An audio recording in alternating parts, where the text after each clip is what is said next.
Coucou tout le monde, c'est Letty, bienvenue dans cette vidéo pour une nouvelle réalisation pour Crazy Little Craft. Aujourd'hui, une nouvelle réalisation encore pleine de gourmandise puisque je vais utiliser le set de tampons Plaisir d'été et faire une carte très facile à réaliser en superposant des boules de glace.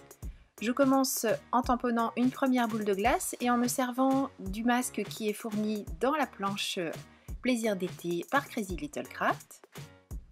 Je fais en sorte de mettre les boules pas toutes droites les unes sous les autres et un seul masque me suffit puisque je le déplace à chaque fois en allant vers le bas. Et je vais tamponner comme ça 5 boules de glace. Alors j'essaie de faire en sorte quand même que le visuel entre guillemets soit relativement vertical. Je veux quand même qu'il y ait un petit côté rigolo, donc pas trop rectiligne, d'où le fait que les boules se chevauchent un peu mais un peu de guingois. Bon, 5 parfums, ça me paraît pas mal, donc je vais tamponner une dernière boule de glace. Je vais quand même vérifier que par rapport à la hauteur de la carte que j'ai prévue, on ait encore la place de tamponner le petit cornet qui va accueillir toutes ces boules de glace. Et comme c'est le cas, je peux tamponner la dernière boule. Elle, je la fais un petit peu plus droite puisque c'est la première qui sera dans le fameux cornet de glace. Donc je déplace le masque et je tamponne le cornet.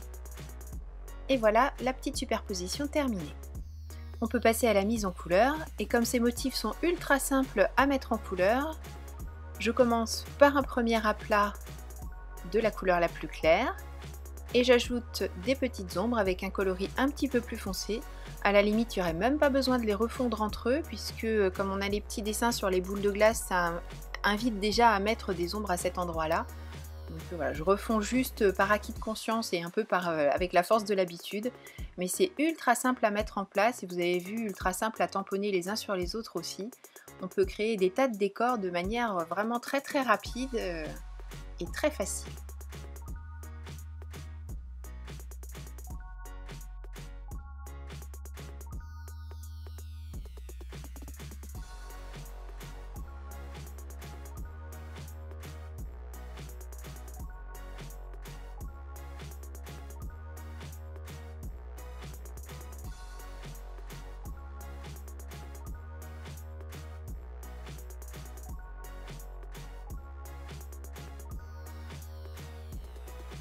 Pour la mise en couleur du cornet, là aussi je me sers de ce qui est dessiné sur le tampon. Je réalise une ombre un petit peu sur le côté gauche comme je l'ai fait pour les boules. Et puis des petits bouts d'ombre aussi dans le quadrillage du cornet de glace.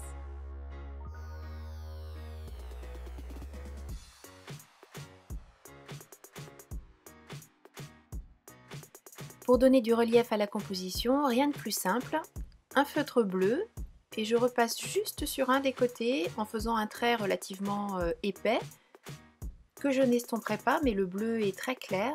Et vous allez voir que tout de suite, voilà, ça donne beaucoup de profondeur à la réalisation et on a l'impression que le cornet de glace ressort.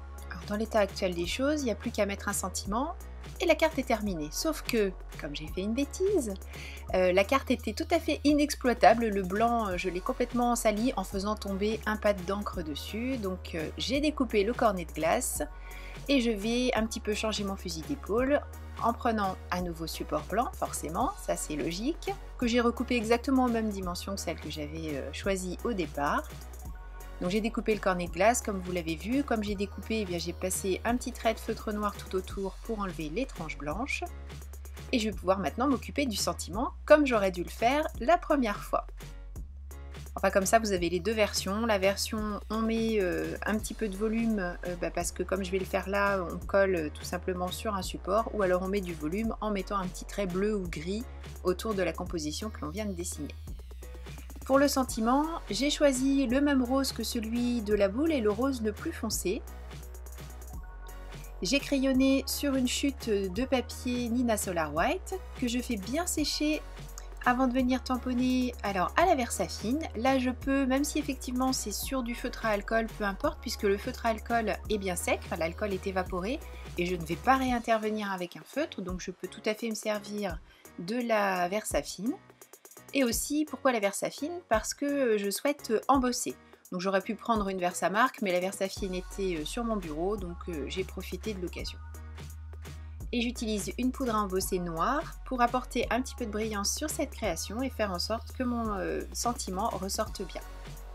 Une fois que toute la poudre est fondue, je redécoupe le cadre autour du sentiment, le plus proche possible parce qu'il ne s'agit pas de mettre un gros placard sur la carte, mais tout simplement un petit sentiment.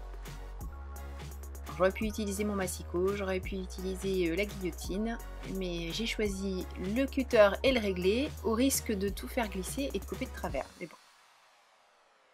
Comme j'ai redécoupé mon étiquette, je ferai un petit passage avec le feutre rose qui m'a servi à faire le fond pour éviter là encore des tranches blanches.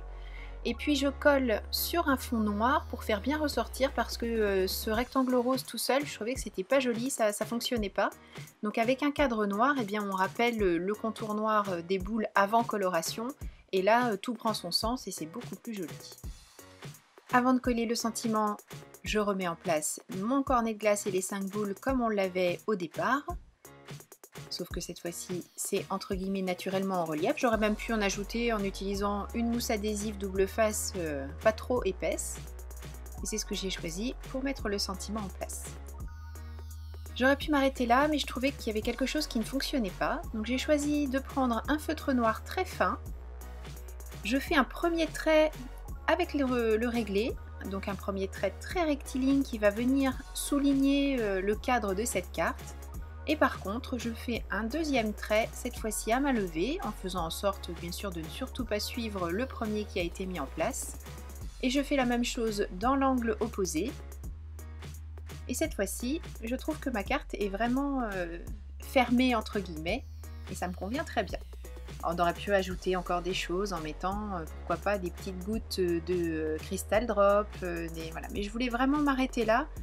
Je voulais quelque chose le plus simple possible pour que vous voyez qu'en 5 minutes on peut créer une carte très jolie avec très peu d'efforts et de jolis résultats, enfin je trouve. J'espère que ça vous plaît aussi. Merci beaucoup d'avoir suivi cette vidéo. Je vous donne rendez-vous très bientôt pour une nouvelle création pour Crazy Little Craft.